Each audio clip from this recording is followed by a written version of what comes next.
Un mec débarque dans un roman dans la peau d'un perso qui crache ses poumons à chaque coin de rue.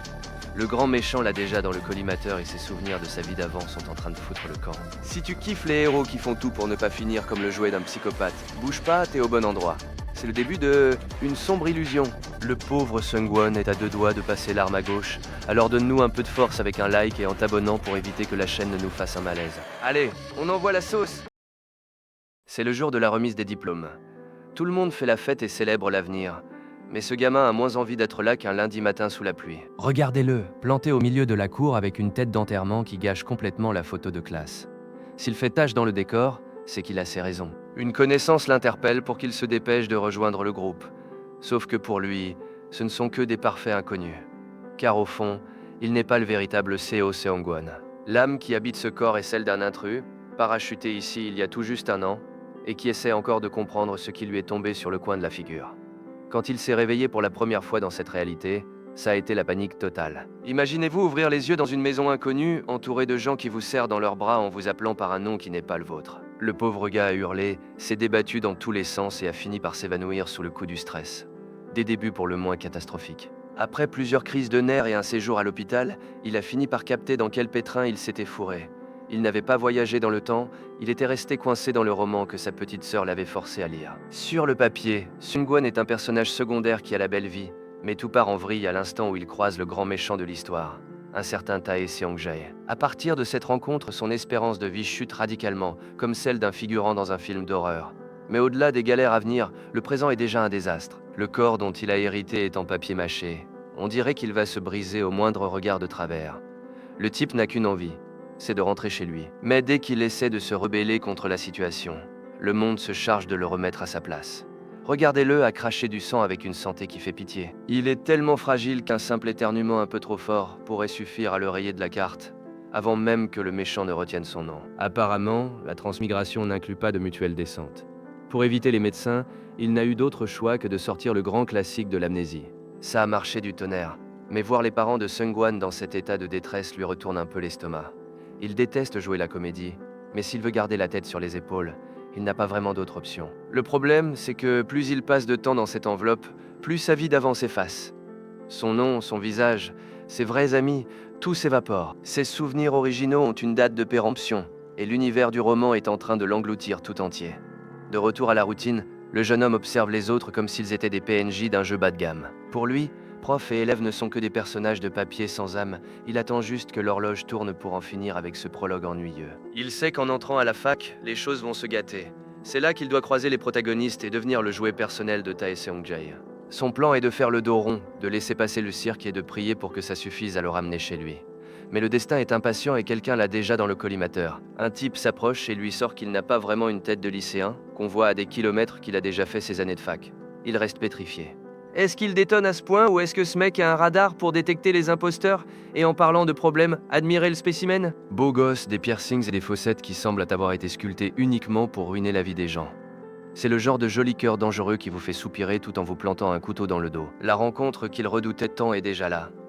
Il sent déjà la pression monter alors que le méchant lui souffle dans le cou. Avec un sourire pareil, on sait d'avance que ce qu'il apporte est tout sauf une bonne nouvelle. Le semestre commence enfin à l'université de Hanguk. Et avec lui, le scénario que Sungwon redoutait tant se met officiellement en place. Il traîne les pieds jusqu'à la salle 406, sans aucune envie d'être là, révisant mentalement son petit guide de survie personnelle. Il a une liste d'étapes précises pour ne pas bousiller l'histoire, comme s'il suivait un tuto dans un jeu sans aucune sauvegarde possible. Le problème, c'est que son corps est littéralement fait de papier au moindre coup de stress. Il se met à saigner du nez comme s'il venait de se prendre un vieil uppercut. Sungwon sait pertinemment qu'il peut tomber en miettes au moindre courant d'air.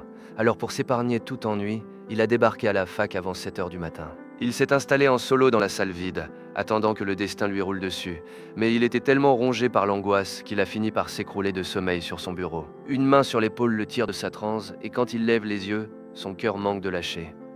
Il a face à lui Woo Ji-min, le protagoniste star de toute cette histoire. Alors que l'amphi est désert, ce type a choisi de s'asseoir juste à côté de lui, et le dévisage déjà d'un air patibulaire, exactement comme dans le bouquin. Le script se déroule à la lettre et Sungwon sent que les ennuis ne font que commencer. Il sait que le mieux est de ne pas lui décrocher un mot, alors il reste là, immobile, priant pour que le temps passe plus vite, jusqu'à ce que le prof entre et commence l'appel. Le premier à se manifester est Kang Moo-young. Regardez-moi ce type, il dégage une aura de héros et affiche un sourire digne d'une pub pour dentifrice. Pendant que ce beau gosse brille de mille feux, Seung-won jette un œil à Jimin, on voit direct que c'est une cocotte minute prête à exploser. La haine qu'il dégage est palpable, ces deux-là ne peuvent pas se piffrer au point que si l'un respire, l'autre se sent agressé. C'est au tour de notre gars, qui manque de tomber de sa chaise en entendant son nom, mais il parvient heureusement à répondre présent sans bégayer. Tout se passait relativement bien jusqu'à ce que le prof lâche la bombe, le cours reposera entièrement sur des travaux de groupe. Et comme si le destin avait une dent contre lui, il les colle tous ensemble dans le groupe 6. Muyon, la nouvelle, ce grincheux de Jimin, et bien sûr, Seung-won, le véritable aimant à poisse. Jimin est hors de lui, et l'ambiance tombe en dessous de zéro en une seconde. C'est simple, ce groupe n'a aucune chance de fonctionner. Muyon s'approche en mode beau gosse sympa, saluant Jimin comme s'ils étaient les meilleurs amis du monde. Le type dégage un tel charisme qu'il semble entouré de paillettes. C'est le genre de mec qui te fait te sentir comme un figurant dès qu'il est là. C'est alors qu'arrive la quatrième membre, Kim Young-ji, une fille qui a l'air de s'excuser d'exister à chaque pas. Muyon, en expert du social, la reconnaît de la session d'orientation et la félicite d'être enfin sur pied.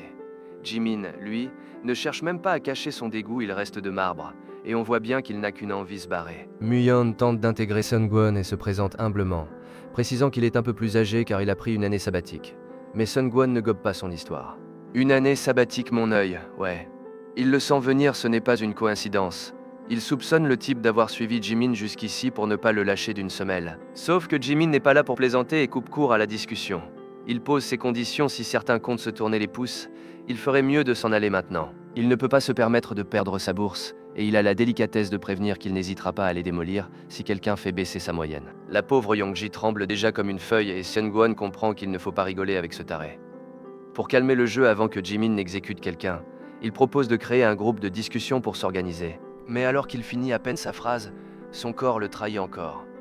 Un filet de sang se met à couler directement sur le bureau, et les visages horrifiés de ses camarades en disent long.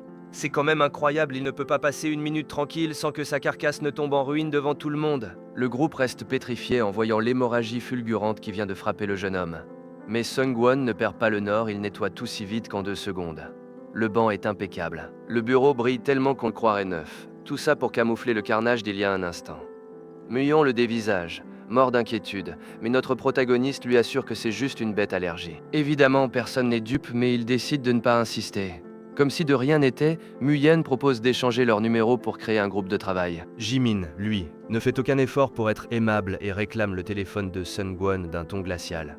Il griffonne son numéro et leur laisse le soin de créer la discussion avant de s'éclipser avec un air de supériorité flagrant. Le type manque totalement de tact, mais Muyon s'en moque éperdument. Intérieurement, il exulte, il a enfin le contact de son idole. Tout se déroule comme prévu. Juste avant de partir, Jimin bouscule Seung-won en passant à côté de lui. Il lui lance un regard si pesant que le pauvre garçon en reste de marbre. Seung-won reste là à buguer, essayant de se convaincre qu'il a halluciné, mais cette aura de haine pure ne trompe pas. Ce mec est louche, c'est certain. La nuit venue, les souvenirs refont surface. Seung-won rêve de son enfance, il se revoit, gamin, bien décidé à s'enfuir de la maison car la situation avec ses parents était devenue invivable. Dans son souvenir, sa sœur pleurait à chaudes larmes en le voyant faire son sac, mais il n'était pas question de l'abandonner. Il lui a promis que s'ils partaient ensemble, tout finirait par s'arranger, puis il l'a serré fort contre lui pour lui donner du courage. Il se réveille en sursaut, réalisant que ce n'était pas un rêve, mais l'un des rares souvenirs authentiques qui lui restent de sa vie d'avant. Il jette un œil à son sac et vérifie que son kit de survie est prêt. Hachette incluse. On dirait que pour lui, la sécurité passe forcément par une bonne lame d'acier à portée de main. Il passe le plan en revue pour la 10e fois. Il sait que l'enlèvement par le méchant est imminent, et qu'à partir de là, le scénario deviendra un mystère total. Le jeune homme n'a qu'un seul objectif, survivre pour retrouver son véritable foyer. Le lendemain, il retourne à la fac pour continuer à jouer son rôle d'étudiant lambda. Dans les couloirs, il croise Woo Jimin qui lui lâche un salut glacial avant de tracer sa route comme s'il était pressé par le temps. C'est clair qu'ils ne sont pas près de devenir potes. Pendant ce temps, les autres étudiants ne cessent de cancaner sur Jimin, racontant qu'il sortirait avec un certain Hyungjin. La vie de ce pauvre gars est un vrai calvaire orphelin, fauché et harcelé depuis toujours. Seul à la cafétéria, Seung-won regrette d'avoir été un frère aussi exemplaire. C'est pour faire plaisir à sa frangine, en lisant ce roman qu'il a fini coincé dans le corps d'un autre, entouré de gens à problème. C'est à ce moment qu'il reçoit une invitation pour la soirée de bienvenue dans un restaurant de grillade. L'endroit est bondé et le vacarme est assourdissant. À peine entré, un camarade l'appelle pour qu'il rejoigne leur table. où l'attend déjà un Sunbae qui se prend pour le roi du pétrole et qui s'offusque que Seung-won ne l'ait pas salué avec la déférence requise. Le type lui force la main en lui tendant un verre d'alcool, cherchant clairement à l'humilier. Seung-won le descend d'un trait sans broncher, testant au passage la résistance de ce nouveau corps. Étonnamment, ce n'est pas si mauvais et ça l'aide même à relâcher la pression. Comme le Sunbae devient insupportable à force de picoler, Seung-won profite du chahut à l'autre bout de la table pour s'éclipser et prendre un peu l'air. Marcher seul dans la rue fait redescendre son stress, un verre ou deux ne font pas de mal quand on sait que les choses vont bientôt se gâter. S'éloignant du bruit, il repère une supérette et se dit qu'une petite glace serait parfaite pour se vider la tête. Mais avant d'entrer, il percute de plein fouet un colosse en costume. L'impact manque de l'envoyer au tapis. L'homme est une véritable armoire à glace avec un regard qui en intimiderait plus d'un. Seung-won sursaute, mais l'inconnu se montre poli et s'efface pour le laisser passer en premier. Pourtant, au moment d'avancer, il se retrouve pétrifié en remarquant sa main gauche, il lui manque le bout de l'auriculaire. C'est là que tout s'éclaire. Ce n'est pas un inconnu, c'est Moon Kyung-rok, le bras droit de l'antagoniste principal. Dans le milieu, on l'appelle la vipère. Le croiser au coin d'une rue, c'est le signe que les vrais ennuis ne font que commencer. Seung-won reste planté là, complètement pétrifié face à cette armoire à glace en costume. Il ne pige pas pourquoi le bras droit du grand méchant se pointe déjà dans le roman. Cette rencontre n'existait même pas même en note de bas de page. Il a l'impression que le scénario est en train de lui exploser à la figure. Il remballe ses potes avec une excuse bidon, parce que sa tête de déterré est en train de le trahir. Il sait pertinemment que s'il s'acoquine avec ce type maintenant, sa vie est foutue. Il prend ses jambes à son cou pour mettre le plus de distance possible entre eux, jusqu'à ce qu'un bruit sourd venant d'une ruelle le stoppe net. En jetant un œil, il tombe sur Moon Kyung-rok en train de refaire le portrait d'un pauvre type à coups de poing, sans même décoiffer une mèche. Le bouquin le décrivait comme un danger public qui prend tout à la rigolade, le genre de type capable de te buter sans perdre son sourire. Mais le pire, ce n'est pas sa force brute, c'est le contrat qui les lie dans l'histoire originale. D'après l'intrigue, ce colosse finit par faire de lui son jouet personnel via un pacte de couple qui n'a absolument rien de romantique. Seung-won a la nausée rien qu'en pensant à tout ce qu'il devrait subir pour satisfaire un tel mec juste pour sauver sa peau. Il essaie de reculer sans faire de bruit, mais comme c'est le pire espion du monde, il shoot dans une canette et se fait griller. Le géant se retourne et lui lance un regard qui lui glace le sang. C'est pile à ce moment que le traître au sol sort un surin pour l'attaquer par derrière. Le cerveau de Seung-won court-circuite et son corps bouge tout seul, il attrape le poignet de la brute et détale à toute vitesse, l'aile traînant derrière lui alors que l'autre ne cherche même pas à se dégager. Il s'arrête seulement quand les poumons du gamin crient grâce. Il est sur les rotules, mais ce qui le choque le plus, c'est le calme olympien de l'autre. Moon Kyung-rok s'est laissé embarquer sans broncher, suivant le petit comme un oisillon tombé du nid. Seung-won n'en revient pas de ce qu'il vient de faire, il a littéralement pris la main du diable pour l'emmener en balade. Et le plus dingue, c'est que le géant a suivi le mouvement, sûrement parce que c'est la première fois depuis des lustres que quelqu'un le touche sans finir dans un sac poubelle. Mais le répit est de courte durée, Kyung-rok le prévient qu'il y a un obstacle, juste avant qu'il ne se mange un poteau de plein fouet. Le gamin sursaute, mort de trouille, et remarque que le taré au couteau n'a pas lâché l'affaire, il les poursuit en donnant des coups dans le vide, essoufflé comme un animal. Seung-won ne réfléchit pas, il la grippe et il fonce vers la lumière, parce que la dernière chose qu'il veut, c'est assister à une boucherie en direct. Ils atteignent enfin un parc, et le jeune homme s'écroule, épuisé, dans l'herbe. Il est vanné, mais au moins ils sont entiers. Maintenant, le problème, c'est quoi faire de ce garde du corps improvisé qui le suit comme un petit chien de 2 mètres. Alors qu'il tente d'expliquer pourquoi il s'est interposé, le géant le coupe pour lui signaler qu'il saigne du nez. Pauvre Seung-won, il a un corps si fragile qu'il ne tient pas 2 secondes face à l'adrénaline sans se casser de partout. Il meurt de honte et se met à fouiller frénétiquement dans son sac pour trouver de quoi s'essuyer. Le type en costume le regarde comme une bête curieuse quand il voit le gamin sortir des gaz et du désinfectant. « Tu te balades avec une pharmacie sur toi ?» demande Kyung-rok, incrédule. Et ouais, le petit s'est préparé un kit de survie en s'attendant à être kidnappé à tout moment. Mais c'est pas le genre de truc qu'on avoue à un inconnu. Il pense la main du géant avec une délicatesse qui jure complètement avec l'ambiance. Kyung-rok finit par briser la glace et lui demande son nom. Seo Seung-won, répond-il, en essayant de se donner un air d'adulte qui gère sa vie. La brute le lit comme un livre ouvert. T'es à la fac en première année, c'est ça. Seung-won reste de marbre, persuadé que le type lit dans ses pensées, mais Kyung-rok se marre juste devant sa tête de gamin paumé.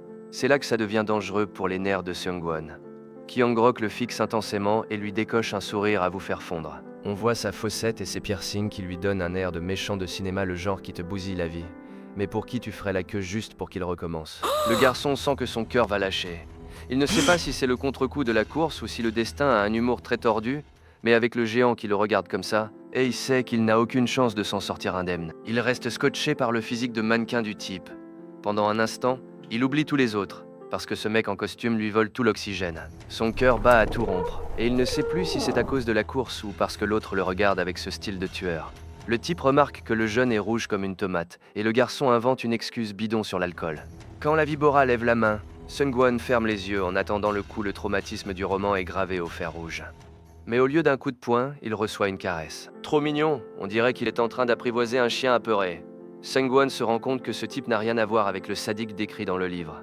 Le mec en costume lui demande son téléphone et le lui arrache des mains sans attendre de réponse. Il dit qu'il veut l'inviter à manger pour le remercier de lui avoir sauvé la mise. Le garçon ne sait pas si on lui fait du rentre-dedans direct ou si on l'enlève avec des manières. Quel sacré numéro ce type, il ne perd pas de temps. Pendant que l'autre prend un appel, le garçon essaie de comprendre pourquoi on le traite avec des gants de velours alors que dans l'histoire originale, on se servait de lui comme appât. Il commence à remettre en question absolument tout, et cette pression mentale finit par lui faire sauter les plombs. Comme son corps a la résistance d'un ver de fête foraine, il se met à saigner du nez et de la bouche. Le mafieux prend une sacrée frayeur quand il voit que le gamin se désagrège en direct. Pas 5 minutes que ça dure, et son organisme a déjà décidé que la meilleure solution à ses problèmes, c'est de s'éteindre complètement. Il finit presque évanoui dans les bras du type, comme une princesse en détresse. T'es en papier, mon garçon? Il s'essuie tant bien que mal le sang, mais le mec en costume n'a pas le temps d'attendre qu'il se remette. Il lui attrape son sac et le soulève par le bras comme s'il ne pesait rien. Ce n'est pas une invitation, c'est un ordre donné avec des gants, alors le garçon n'a d'autre choix que de suivre le mouvement. Pendant la marche, Sungwon sent qu'il rend l'âme en essayant de suivre le rythme du garde du corps, qui avance avec la tranquillité de celui qui contrôle tout. Arrivé à la voiture, le grand lui ouvre la porte avec une politesse qui flanque la frousse. Il lui ordonne d'arrêter de halter et de monter. Devant ce regard assassin, le jeune préfère ne pas chercher à savoir où on l'emmène et il monte sans piper mot. Une fois à l'intérieur, l'espace devient trop petit. Le type se penche tellement vers lui que le garçon a un blanc et ferme les yeux, s'attendant au pire. Mais le mafieux voulait juste lui attacher sa ceinture, et il profite de la proximité pour lui lancer un sourire arrogant. Il lui demande s'il s'attendait à autre chose, laissant le garçon souhaiter que le siège l'avale, pendant que l'humiliation lui brûle le visage. Mais la danse ne s'arrête pas là. L'homme envahit de nouveau son espace personnel juste pour le voir se tortiller. Il le coince contre le dossier, le visage en feu, sans savoir où se cacher, montrant bien que le type en costume prend trop de plaisir à jouer avec les nerfs de sa nouvelle mascotte. Quelle tension, les amis! Notre héros est plus fragile qu'un ver de foire. Heureusement que le type en costard lui a mis la ceinture pour éviter que son petit jouet ne parte en morceaux en route. Alors, de votre côté, donnez de la force à la chaîne en bombardant ce bouton like, abonnez-vous pour ne rien rater et dites-moi en commentaire quel autre manoir vous voulez que je vous raconte. On se retrouve au sommet.